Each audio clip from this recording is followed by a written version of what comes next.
여의도 사사건건 시간입니다. 전재수 더불어민주당 의원, 최형두 국민의힘 의원과 함께하겠습니다. 어서 오십시오. 안녕하십니까. 자, 어제 2년 만에 문 대통령이 국민과의 대화 가졌는데요. 일단 어제 그 국민과의 대화 좀 어떻게 보셨는지부터 여쭤보겠습니다.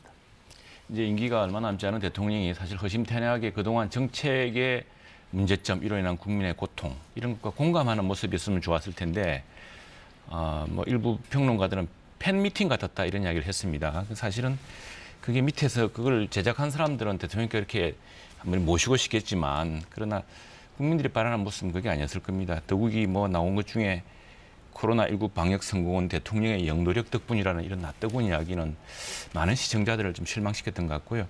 지금 결국은 이거 아니겠습니까? 그런데 대통령이 하신 말씀도 전부 팩트체크 대상입니다. 예컨대 고용이 99.9% 회복됐다. 이 어느 나라 통계를 말씀하시는 건지 부동산 가격이 안정세에 접어들었다. 5억 하던 집이 10억 됐다가 최근에 한 5천만 원 떨어졌다고 이 부동산이 안정된 겁니까? 그래서 이런 것들 때문에 그 노무현 대통령 임기 말에 사실 굉장히 허심탄회한 이야기를 언론과 인터뷰에서 하신 적도 있습니다. 대통령 이제 5년 단임 이제 이게 다 대통령이 다 할 수는 없습니다. 이런 한계가 무엇이었다. 내가 처음에 이렇게 생각했는데 이게 잘 안 됐다든가 하는 이런 것들이 좀 허심탄회하게 이야기했으면은 다음 대통령한테도 도움이 되고 국민들한테도 큰 공감을 불러일으키지 않았을까 싶습니다. 네, 아쉬움이 많았다고 평가하셨습니다. 네, 야당이 보시기엔 아마 그랬을 겁니다. 대통령께서 무엇을 한들 곱게 보일 리가 있겠습니까? 그렇지 않고요. 예, 뭐 야당은 뭐 어떤 식으로든 좀 야박하게 평가를 해야 된다.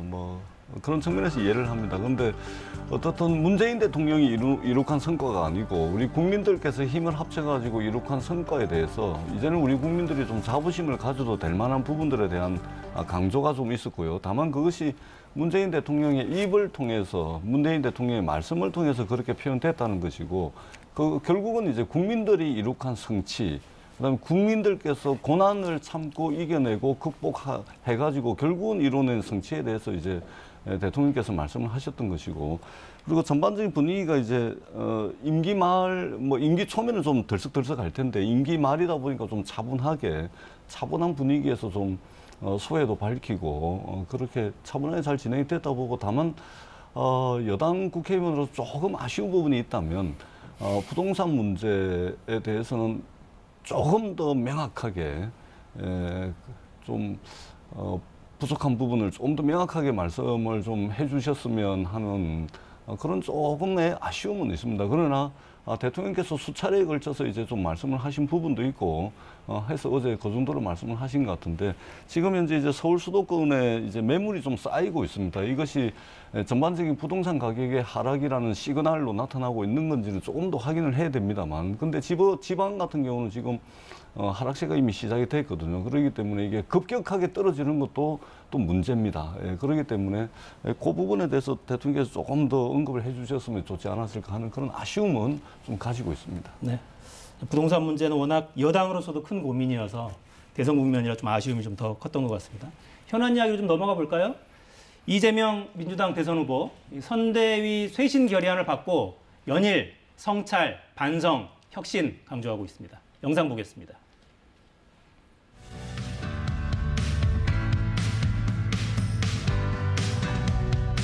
저부터 반성하고 또 혁신해야 되겠다고 마음먹었습니다. 민주당에 동화되는 이재명이 아니라 더불어민주당이 우리 국민들께서 이재명 후보를 통해서 하고자 했던 또는 기대했던 변화와 혁신을 제대로 추구하는 당으로 변모해야 된다.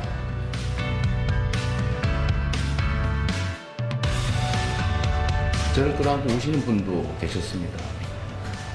없는 사람, 가난한 사람 좀 살 수 있게 해달라. 그런 분들의 그 눈물을 제가 정말로 가슴으로 받아 안고 살아가고 있는지 그런 생각이 들었습니다. 네, 후보의 목이 잠겨가네요. 저희 그 사진 준비돼 있죠. 사진을 좀 보면서 말씀 나누겠습니다. 선대위가 좀 달라지면서 이게 이제 종전 사진이죠. 파란색 점퍼를 입고 화이팅을 외치고 있는 사진이고, 이게 종전 선대위 회의 모습입니다. 분위기가 좀 바뀌었어요. 그러니까 옷도 바뀌고 사람들도 좀 바뀌고, 중진 의원들은 좀 일단 좀 덜 보이죠. 앞으로는 어떤 방향으로 좀 달라지게 됩니까, 선대위? 예, 조금 전에 보셔서 아시겠지만 뒤에 걸려 있는 그림, 그러니까 백드롭이라고 그러죠. 이 백드롭도 저희가 체크를 해보니까 당사에 걸려 있는 백드롭이 틀리고 원내 대표실에 걸려 있는 백드롭이 틀리고 당 대표실에 걸려 있는 백드롭이 다 틀렸습니다. 그러니까 국민들께 뭔가 하나의 메시지를 드려야 되는 것이죠. 그러니까 이제 당사에서도 회의를 하고 원내 대표실에도 회의를 하지 않습니까? 당 대표실에서도 회의를 하거든요. 근데 이 백드롭의 내용도 다 틀려요. 그래서 이번에 이제 같은 걸로 가자. 그 다음에 이 똑같은 옷을 입고 뭐 이게 전부 남자들만 4선, 5선 중진들만 다 이래 해가지고 맨날 보던 모습 아닙니까? 그러니까 국민들께서 참 변하지 않는다. 이런 이제 이 비판들을 하시는 겁니다. 그래서 저희들이 이제 후보가 참석하는 회의는 가능하면 컨셉 회의라 그래가지고 뭐 의뢰의 상임선거대책위원장, 총괄본부장, 원내대표 앉아가지고 의뢰의 하는 이야기, 의뢰의 같은 모습으로 이래 해가지고는 이 도대체 이 변화의 모습을 보여드릴 수가 없습니다. 그래서 이제 컨셉 회의라 그래가지고 예를 들면은 2030 청년 문제를 이야기한다. 그러면은 백드롭도 거기에 맞춰서 메시지를 국민들께 전하고 그다음에 회의 참석자들도 일반인들로 청년 2030 이분들로 해가지고 이분들의 입을 통해서 이분들이 열망하는 사회를 우리가 좀 들어봐야 되겠다. 그래가지고 이제 일주일에 한 번 정도는 컨셉 회의를 갈 것이고 저것은 계속해서 이제 현안별로 또는 이재명 후보가 발표하게 될 공약에 맞춰가지고 컨셉 회의가 계속해서 잡혀갈 거고 그러한 모습들을 통해서 민주당이 정말로 대전환 하는구나. 대한민국 대전환 하기에 앞서가지고 더불어민주당이 대전환 해야 된다. 이런 문제의식을 강렬하게 표현한 것이 오늘 회의 모습이라고 보시면 될 것 같습니다. 네. 그 회의의 외형은 그렇고 그 당 내부에서는 선대위가 지난 시기에 크고 무겁다. 현장성이 떨어지지 않느냐 이런 지적도 많았잖아요. 뭐 별동대를 구성한다. 측근 그룹으로 이런 이야기도 있었는데요. 그 이름 붙이기 나름입니다. 별동대 이야기도 나오고 기동대 이야기도 나오고 특공대 이야기도 나오고 무슨 군부대, 특수부대 이름이 다 나오는데요. 그만큼 이제 기민하고 좀 민첩하고 그다음에 국민들의 요구 사항들이 굉장히 많습니다. 처지와 상황에 따라서 요구하는 내용들이 굉장히 많거든요. 이런 것들을 100일 내내 반영을 한다 하더라도 시간이 모자랄 지경인데 이런 식으로 저 의사결정이 높고 두뇌 가지고는 도대체 뭘 할 수 있겠느냐 이런 문제의식입니다. 그래서 의사결정을 신속하게 빠르게 하고 그다음에 국민들의 목소리를 바로바로 즉각 대변하고 그것에 대한 대책까지도 좀 발표하는 그런 준비도 하고 대책까지 발표하는 그런 이제 선거대책위원회가 됐으면 좋겠다 이런 문제의식입니다. 아마 앞으로는 성과들을 하나씩 내볼 수 있을 거다. 한번 지켜봐 주십사 하는 말씀을 간곡하게 드리도록 하겠습니다. 네. 지켜보시면서 좀 어떤 평가를 좀 해주시겠습니까? 역시 민주당이 저런 어떤 그 세팅을 참 잘한다 이걸 느낍니다. 이게 이제 미국식으로 말하자면 타운홀 미팅이라 그래서 우리 대통령 선거에서도 자주 이제 도입되는 방식인데 후보가 정말 시민들과 소통하는 모습, 그것도 지금 정책의 소구 대상자들과 같이 이야기하는 모습을 아주 자연스럽게 연출해내는 그런 이제 풍경인데 중요한 것은 민주당이 지금 저런 장치가 부족해서 이재명 후보의 지지율이 답보 상태에 있는 게 아니라 또 당이 뭐 크게 당도 물론 잘못한 게 많지만 후보 개인의 리스크 결국에는 지금 스스로도 특검을 하자고 이야기하고 있는 대장동 그 비리 의혹이라든가 이런 큰 문제들에서 어떻게 후보 본인의 리더십이 국민의 신뢰를 다시 받느냐. 그러니까 리더십이 이게 과연 정말 현재 21세기에 우리 대한민국의 미래를 짊어지고 갈 만한 그런 리더십이냐. 그런 신뢰를 회복하지 않으면은 저런 치장 정도로는 되지 않을까. 뭐 남의 당 이야기니까 제가 그렇게 뭐 너무 차갑게 얘기할 필요는 없습니다만 실패한 건 실패했다 그러고 얼마 전에 특검 하자 그러지 않았습니까? 근데 민주당이 지금 안 하자고 하고 있고 그다음에 여러 가지 자기 실패에 대해서도 솔직히 시인하는 그런 모습들이 아마 반전의 모멘텀이 되지 않을까 싶습니다. 현재 같은 그런 시장은 우리 국민들이 많이 봐왔습니다. 저보다 훨씬 더 화려한 모습 보았기 때문에 며칠 하다가 크게 감동을 일으키기는 잘 반영하도록 하겠습니다. 평가를 역시 박하게 해주셨고 이해찬 전 대표가 지금도 선대위 상임고문이죠? 그렇습니다. 선대위, 선대위 상임고문이 8분 계시고요. 상임고문으로서의 역할을 하실 겁니다. 근데 뭔가 좀 더 큰 역할로 등판을 더 해야 되는 거 아니냐 이런 이야기도 있죠 당내에도. 뭐 그분의 경륜과 역량으로 볼 때는 그러실 수가 있는데 그러나 지금은 이제 이번 선거가 뭔가 이제 미래, 변화 이런 것들을 담아내는 선거라고 저희들은 보고 있고 그런 측면에서 그것을 전제로 아마 조언도 하고 역할을 하실 거다. 그러나 선거의 전면에 나서는 일은 지금 현재로서는 없습니다. 그렇군요.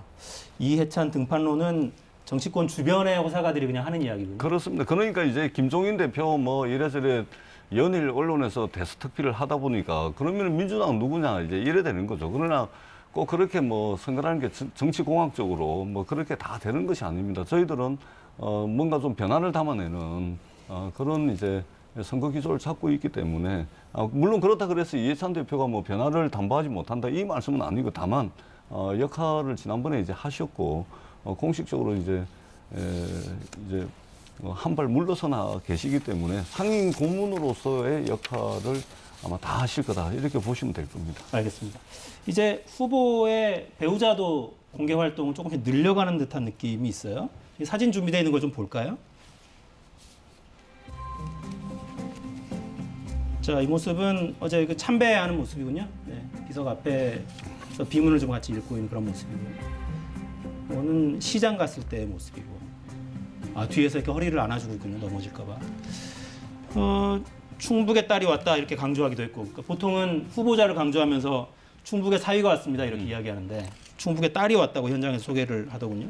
그러니까 전반적으로 여성층에서 조금 더 호감도가 낮은 기류는 있었죠. 여론의 흐름을 보면. 예. 이런 거를 해소하는 데 좀 도움이 되고 있다고 보십니까? 근데 뭐 딱히 이것을 정치적으로 분석할 필요는 없습니다. 선거를 하게 되면 이게 부인들 다 나섭니다.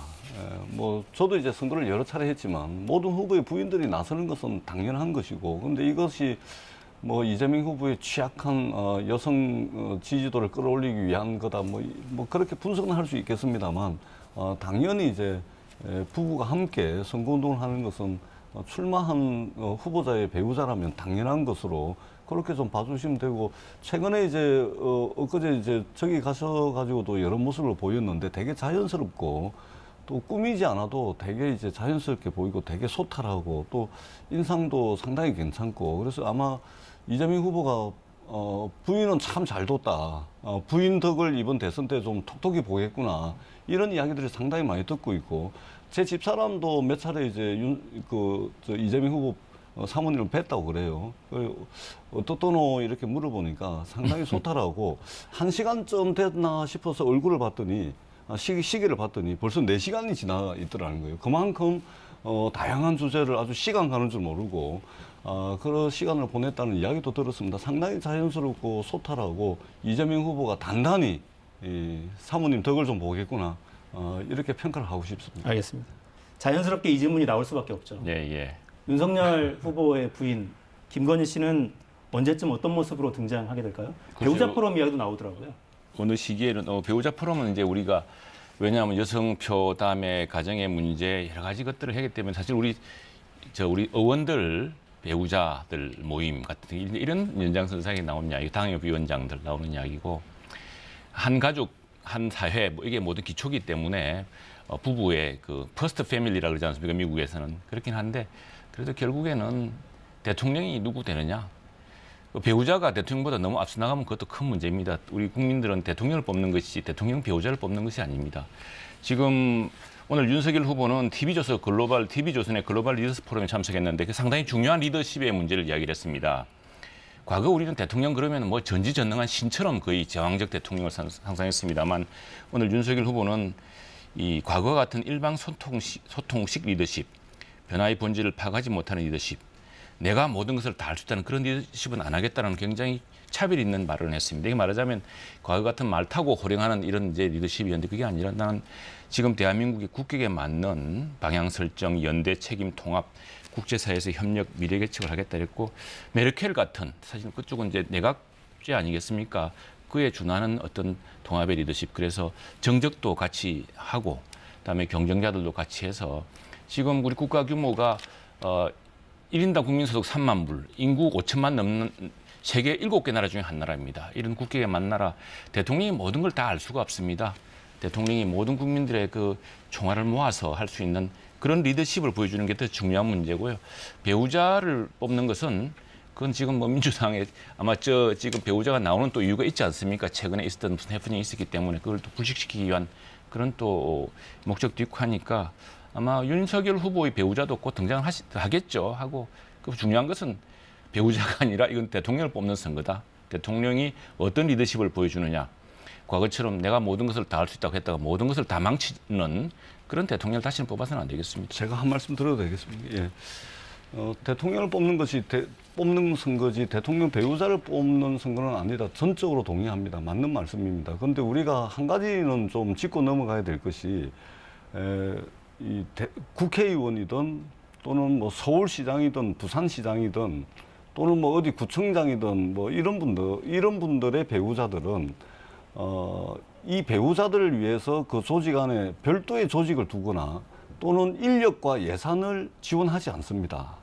국회의원 배우자 안 하지 않습니까? 서울시장 배우자 안 하지 않습니까? 근데 유일하게 선출직 공직자들 중에서 대통령에 한해서는 그 배우자에게 청와대 공식 직제도 두고 인력과 예산을 국민 세금으로 지원을 합니다. 그렇기 때문에 대통령 후보의 배우자에 대한 검증이 정당화되는 겁니다.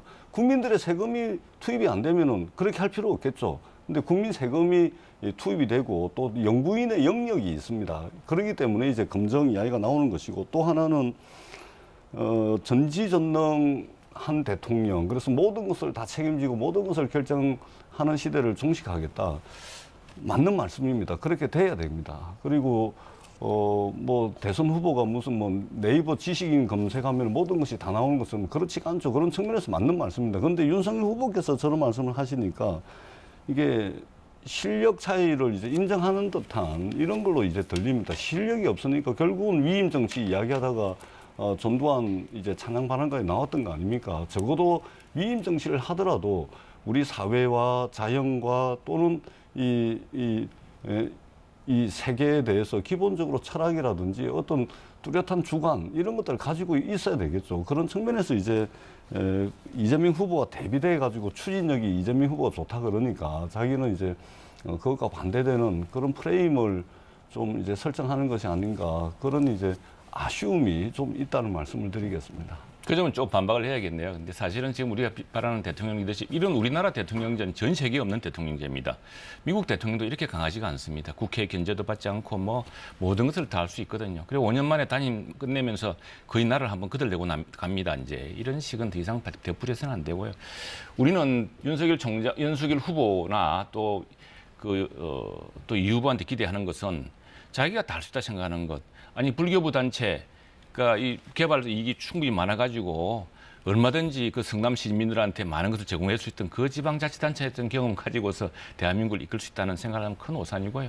그걸로 뭘 다 이렇게 할 수 있다는 그 자체가 굉장히 위험한 일입니다. 그런 의미에서 저는 윤석열 후보가 이야기하는 공정과 상식의 회복, 법치의 회복이 아마 우리 대통령에 필요한 가장 큰 어떤 시대 정치라는 생각하고 나머지는 정말 협치를 통해서 이뤄나가야 됩니다. 다음에 배우자 문제에 대해서 이야기하셨는데 배우자가 너무 나서면 안 됩니다. 과거 그런 불행한 사례를 많이 보지 않았습니까? 위임받지 않은 권력이거든요. 두 번째는 그때 이제 지금 대통령이 챙길 수 없는 그러나 이 굉장히 과거에 이제 대통령 부인들이 하던 그 유경수 여사 같은 하는 분들 뭐 그런 것들 역할을 이제 해야 되겠는데 그 윤석열 후보 부인에 대해서 굉장히 흑색선전이라든가 마타도를 많이 이야기하는데 지난번 문체위 국정감사에서 사실은 이 문학의 인사이기 때문에 굉장히 야당이나 열린민주당에서 공격을 많이 했습니다. 근데 들어보면은 굉장히 문화 전시 쪽에서는 평판이 아주 높은 사람이기 때문에 아마 뜻밖의 우리 배우자의 모습을 또 발견할지도 모릅니다. 네, 알겠습니다. 국민들이 어떤 말씀을, 어떤 메시지를 전하고 싶은지 충분히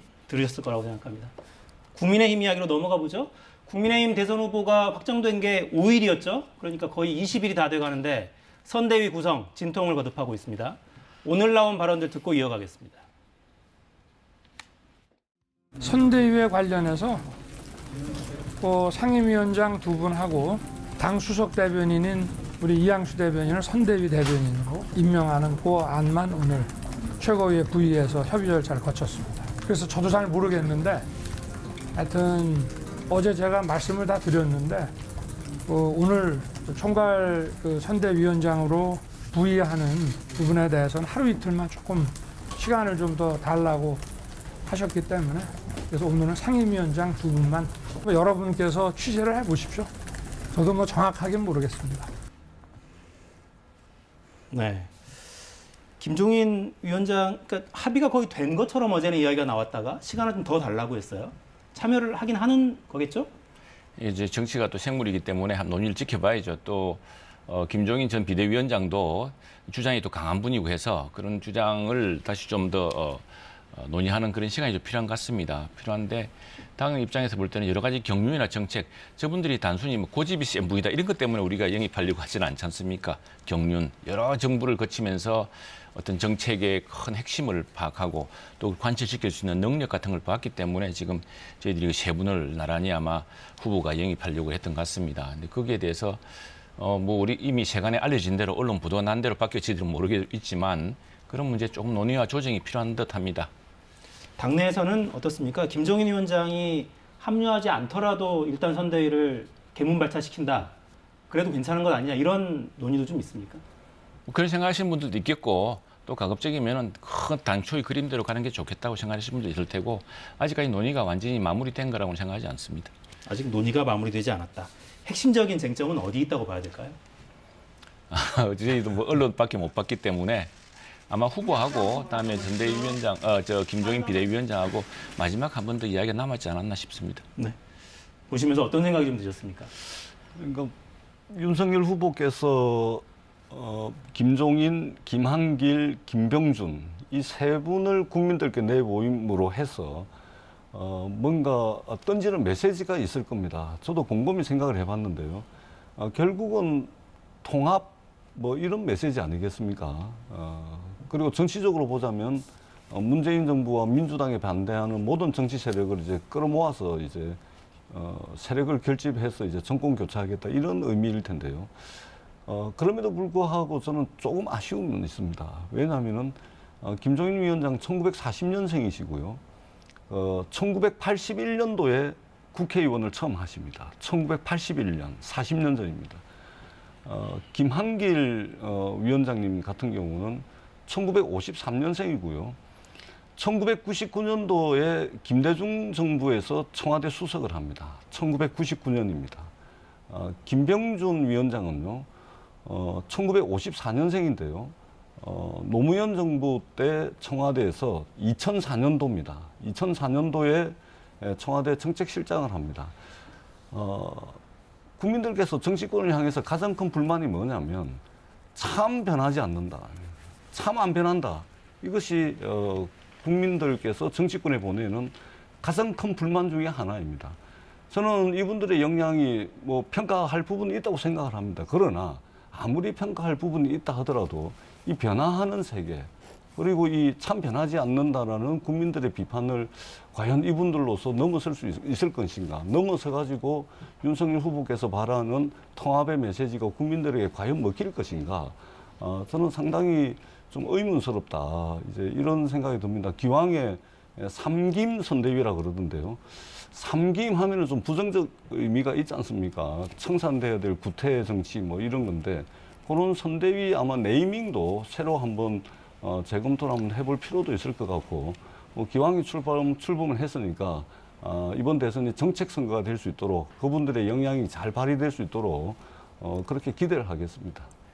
네, 무엇보다 저희 당은 이준석 대표라는 또 2030 전체를 참 아우를 만한 정말 대단한 자산이 또 있습니다. 그 정책 자산을 바탕으로 하고 있는 것이고요. 그다음에 저희들이 김종인 전 비대위원장, 김병준 전 비대위원장, 김한길 위원장 이렇게 하는 이유는 이 정부들이 정파와 정당을 또 정부를 초월해서 큰 국가적인 큰 정책을 만들어 오신 분입니다. 근데 김종인 비대위원장은 제가 오랫동안 강조했습니다만 그 가인 김병로서 지금 호남의 거두인 그분의 손자이기도 하지만 그런 노태우 정부 당시에 청와대 경제수석을 하면서 지금 우리 사회가 누리고 있는 이런 그 복지 프레임, 특히나 이 건강보험 시스템 이런 것들을 만든 분입니다. 큰 정책적 프레임이 있죠. 그다음에 김병준 위원장은 노무현 정부에 아마 노무현 정부에서 가장 우리가 본받아야 될 만한 우리가 아직도 지금 천착해야 될 만한 정책을 입안하신 분이고 김한길 위원장 역시도 김대중 정부의 청와대 정책기획수석을 하면서 그러니까 우리 역대 정부에서 잘한 것들을 다 온전해야 됩니다. 온고지신이라고 그러지 않습니까? 그런 게 있고 또 저희들은 이준석 대표라는 새로운 젊은 힘이 당내에 강하게 지금 있기 때문에 그걸 바탕으로 하겠다는 것이고 지금 메르켈이라든가 또는 바이든이라든가 보면 전부 사실은 70대 후반에 아주 그런 분들의 아주 노회한 그런 경륜과 지식 이런 것들이 이 글로벌 시대도 여전히 필요하다고 봅니다. 그리고 무엇보다 후보는 60대 초반에 이제 60간 넘긴 윤석열 후보이기 때문에 이 후보가 그런 지혜를 다 이제 온전하면서 배워야겠죠. 제가 한 말씀만 드리자면 저 세 분 중에서 저희들의 경험에 비춰보고 공동의 역사적 경험을 통해서 저희들이 알고 있는 것 중에 굉장히 탁한 사람 한 분 계십니다. 조심하시기 바랍니다. 누군지 이야기를 안 했는데 알겠죠. 네. 아무튼 그분은 합류할지 말지 여부를 본인 입으로 확답한 적은 없다는 듯한 태도로 지금 보이고 있습니다. 이것도 좀 숙제이긴 하죠. 경선에서 2위했던 홍준표 전 대표. 선대위에 참여하지 않겠다는 의사는 뭐 분명한 것 같습니다.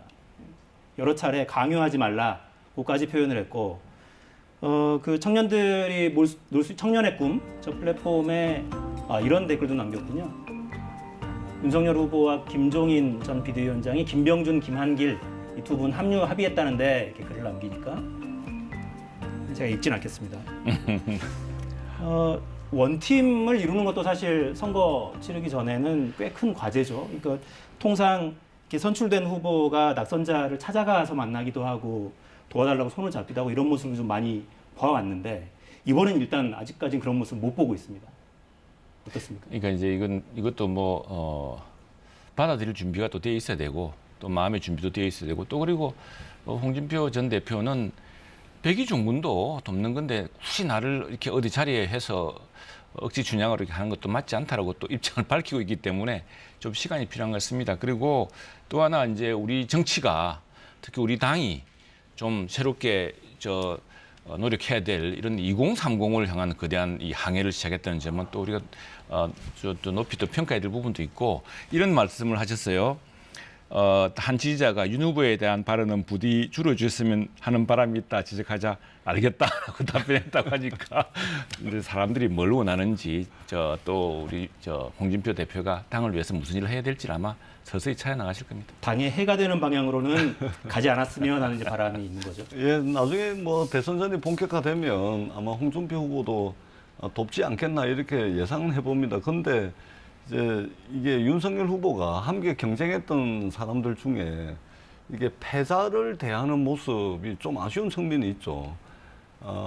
홍준표 후보가 패자지 않습니까? 그것도 치열하게 경쟁했던 패자를 대하는 모습을 통해서 우리가 윤석열 후보의 전반적인 자세와 태도를 평가를 할 수가 있겠죠. 예를 들면 김종인 위원장, 김한길 또 김병준 위원장을 모시기 위해서 거기에 그냥 올인하다시피 하는데 사실은 그분들에게 드리는 공과 열정과 시간보다 사실은 가장 치열하게 경쟁했던 패자인 홍준표 후보를 껴안기 위해서 선대위에 결합시키기 위해서 더 많은 시간과 더 많은 정성을 들이는 것이 맞죠. 근데 치열하게 경쟁했던 사람은 그냥 한두 번 전화하고 제 전화 받지 않습니다. 이러고 그냥 넘어가고 엄한 데 가가지고 지금 엄한 사람들 지금 이렇게 않죠. 하는데 그래서 제가 볼 때는 함께 치열했던 패자를 대하는 자세와 태도가 좀 아쉽다는 말씀을 드리고 또 하나는 김종인, 김한길, 김병준 위원장을 모셔놓으니까 이제는 홍준표 후보가 들어올 자리가 없습니다. 아니 총괄 선대위원장, 상임 선대위원장 다 차지하고 있는데 당이 어느 공간에 활동을 하시겠습니까? 그렇기 때문에 홍준표 대표 입장에서는 상당히 좀 불쾌할 수도 있고 좀 기분이 상당히 좀 좋지 않고 좀 상했을 것 같아 이런 생각도 좀 듭니다. 당 대표급 자리는 여전히 남아 있습니다. 아직 우리 당은 남아있어요? 그렇겠죠. 이건 선대위원장, 공동 선대위원장도 있고 하니까 알겠습니다. 시간이 필요한 것 같습니다. 시간이 거의 다 됐는데 제가 이 질문은 꼭 하나 드리고 넘어가고 싶어서 장제원 의원 비서실장 이야기가 계속 지금 정치권 안팎에 있던데요. 어떻게 전망하십니까? 모르겠습니다. 그건 뭐 후보와 또 장제원 의원 본인이 이제 쭉 또 입장이 있을 테고 그건 뭐 지켜봐야겠죠. 맡으면 도움이 될 거라고 보십니까? 개인적으로는. 저는 장제원 후보가 이렇게 한번 장제원 의원이.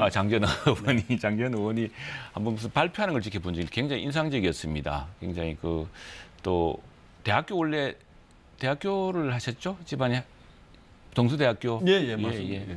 그래서 학식도 높으시고 또 상당히 스타일도 근사하고 해서 저는 그게 도움이 될 거라 보는데 이제 후보라든가 당 전체 의견을 봐야겠죠. 그리고 아마 저 장제원 의원 본인이 내가 꼭 무슨 자리를 해야 된다, 자리를 했어야 또 도울 수 있다 그런 입장은 아닐 겁니다. 짧게 코멘트를 듣고 좀 정리하겠습니다. 민주당에 도움이 될 것 같습니다. 아, 민주당에요? 도움이 될 것 같습니다. 왜 그렇습니까? 짧게. 국민들의 이 상식적으로 국민들의 상식적 시각과 상식적 눈높이가 있다고 생각을 하고 그렇게 판단한다면 뭐 국민들께서 적절한 판단을 내려주실 거다 이렇게 생각을 합니다. 오히려 민주당에 도움이 될 것이다. 알겠습니다. 지금까지 최형두 전재수 의원과 함께했습니다. 두 분 고맙습니다. 네, 고맙습니다.